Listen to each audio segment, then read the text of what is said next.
Hello. Yeah. How are you? Very I like good. your pins as well. I like them too. Yeah. This is Petronella Becqua. I wanted you to finish that thought, if you don't mind me being too bold. No, please be bold. No, I was gonna say, I think it's a good segue into, as we're talking about quality and people wanting quality, I think I would love for you to talk about specifically this region that we're in, and in your opinions, what makes this region, the soil composition, the weather, like what makes it so special to create some of these magnificent wines? You have a spectacularly gorgeous mountain amphitheatre. I know it's a very sort of elaborate, very sort of theatrical answer, but I say this to my It's the only one we want. Yes. Exactly. I say this to my patrons, very rarely in South Africa, particularly if you look at the history of this country, and as a woman of color, a girl of color, working in an industry that for a long time was really not for me. If I look at Oldenburg as a site, and this tears me up every single day, because as far as I know, everything that makes Oldenburg a unique site is something I can point at.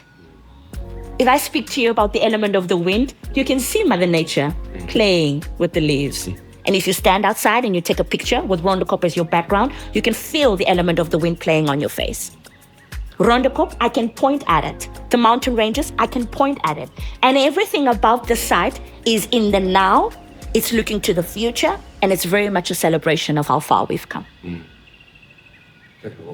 Wow. So glad I'm going back. Wow. That was phenomenal. I'm a Gemini. Makes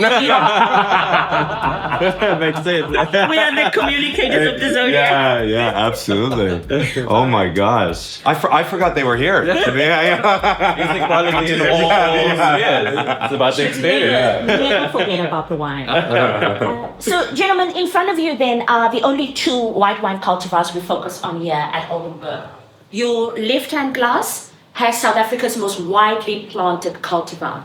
This is very much the workhorse of our wine industry. For sure. It is not even our cultivar. I mean, it has its origins very much in the Loire, in France. But I say this to my patrons, on a daily. Even if you took plantings of Chenin from the Loire, everywhere else in the world where there's Chenin Blanc vineyards, and you put them together, you come to South Africa and you look at Chenin Blanc here, we have made this ours. Until about a decade and a half ago, Chenin Blanc was used, because it's ridiculously high in acidity, to make brandy. And if you look at South Africans, boy oh boy, we consume a lot of brandy in this country. It also shouldn't come as a surprise that our Van Rens, is one of the most, if not the most awarded brandy producer in the world. And the master blender, she uses Chenin Blanc predominantly as the base wine for brandy. About 2% Colombo, but it's been predominantly Chenin. In the past decade and a half, you've had winemakers like our Nick van Aarde, that if you ask him, sir, what is your ethos? What do you want to say with the wines you make? And no matter how many bottles of wine we consume with him, his answer is the same. Nick will tell you he wants to show you a sense of this place, so it's natural fermentation. And when our 2020 Chenin Blanc was awarded 14th best wine in the world, I mean, it sat just 1 point below the French's Dom Perignon. Oldenburg sort of championed itself as a pioneer of looking at Chenin, the workhorse, not just as a cultivar that we can make brandy or the base wine for brandies for, but we can make some of the most exquisitely beautiful still wines. There are producers that are using it to make sweet wines and sparkling wines. So it is immensely versatile. So what do you gentlemen think about the Chenin? I think it's fantastic. I love it. I definitely get the, I can't remember, you said honeydew, but I definitely get more of that on the nose. The pineapple, like a lot, not a punchy pineapple, but like this really light, kind of crisp pineapple. Maybe not fully ripened pineapple, it's so nice. And then it's beautiful. Yeah, it's a little too easy to drink though, as well, especially at this time of the morning, where I'm like, okay, easy. It's like, easy, no. yeah. Gentlemen, to the Chardonnay. Yeah. I boldly, sometimes too boldly, proclaim to my patrons that before I started working at Oldenburg, I did not give a crap about Chardonnay at all.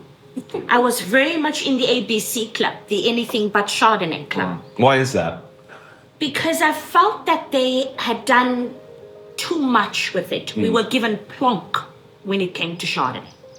Chardonnay is looked at by most winemakers as a sort of rite of passage.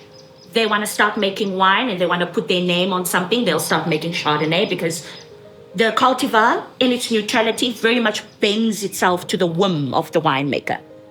And what I appreciate about our Nick van Aarde is his restraint. But when it comes to a Chardonnay, for me in particular, the restraint is elegant because he does put it on a touch of oak. And in the past, I think winemakers tried to overwhelm Chardonnay with too much oak. But what I love about Nick's restraint is that because he's restrained in his oak regime, what he does is he shows Chardonnay dimensional cultivar. He shows it as a multi-dimensional cultivar. And I appreciate that. Because if you give the wine a swirl, it's the perfume character that takes you in. In the past, you would look at the glass and you would think, oh my God, this is going to be oak staves and vanilla, caramel in your face all over the place. Here, it's a subtle, almost honey blossom, honeysuckle. It invites you in. You are curious about what is going to happen. The minute the wine gets on the palate, he channels this vibrant, refreshing acidity. It reminds me of, the Chablis, not the modern ones, of course, the ones that we know, with this lean minerality, almost oyster shell. But it's the abundance of fruit, that beautiful, subtle mandarin, orange peel, orange zest, this layer, I'll call it a mirage of white peach, apricots. And then because it's very much partial malolactic conversion for him, the wine is not overtly buttery. That's why when guides walk in the tasting room and they're like, "Key, whatever you do, don't pour my guest any Chardonnay." I put our Chardonnay in a black bag. I take it to the table quite boldly and I pour. And I cannot tell you how many times people have sipped this wine and be like, "What is this?" Sometimes with full malolactic conversion, the wine is so overtly buttery. We are almost tired of drinking the wine. But because of that yogurtiness, it's about having the saturated feeling. You don't get the fatigue. Exactly. The wine makes you want to drink more of it. Yes. And that for Chardonnay, for me, is changing the conversation completely. And it's such a complex wine that you would think, like, most people will pour it, that's our Chardonnay 2023, and walk away. And then you're like sitting there going, wow, this is excellent. But to hear it like that, you already framed now your palate before you've even sipped it. And then when you start to smell it and you're going through the descriptions, like, you're already sitting there and you're thinking and you're involved. Again, it's about the experience of what your wine is. It's not just about the taste. The taste is so one-dimensional. It's about what are you doing with the wine. How does the wine get to your glass? And that's the magic about it. I love that. I ask myself that question often. How did this get here? Another one. How did that happen? Exactly. What's going on? A happy mistake. Exactly.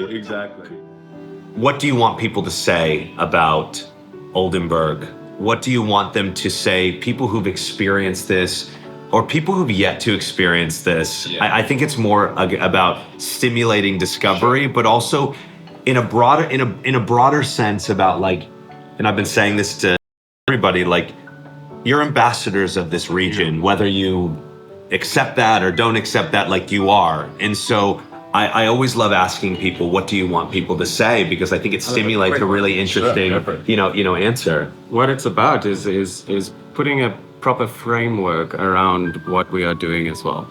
And the framework is incredibly important. It's not necessarily also that you have to be an expert to come here and understand what we're doing.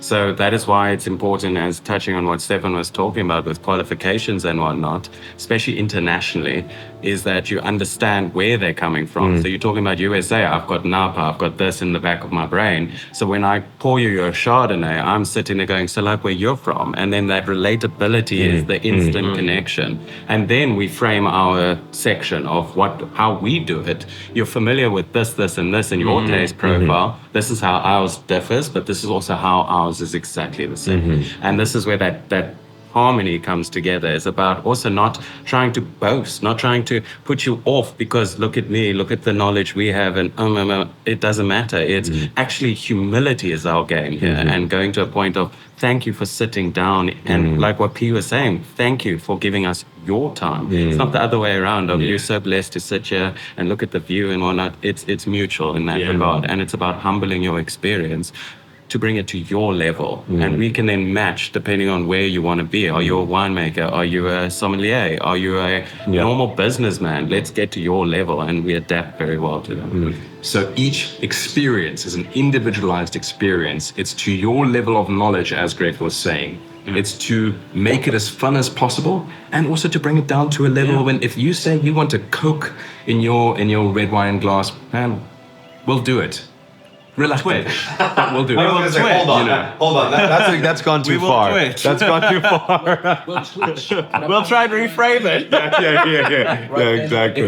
If that's what we need to do to bring things to your level and to have it be a fun experience for you and to make it the most memorable experience of your life in South Africa, Banghoek Valley, we will do it. Well, no, I hear what you're saying there. It's let's enjoy ourselves. I think sometimes in some old world regions, you lose a bit of that sometimes in the technicality and informality of everything. It's like, let's enjoy each other. This is also about community building. Wine is community. Yes. You know, and that's so much of what we talk about on my platform is community building. And whilst we may have the qualifications, the songs have a directive, we want you to be casual. Make the people your friends. We're not here about the stiff upper lip and making sure that, okay, we're going to say everything very properly or so. Go off script. Have a little bit of fun. Give your own opinion. Try to see what they would like to see. And let's not hinder ourselves by putting a marketing message out there. The message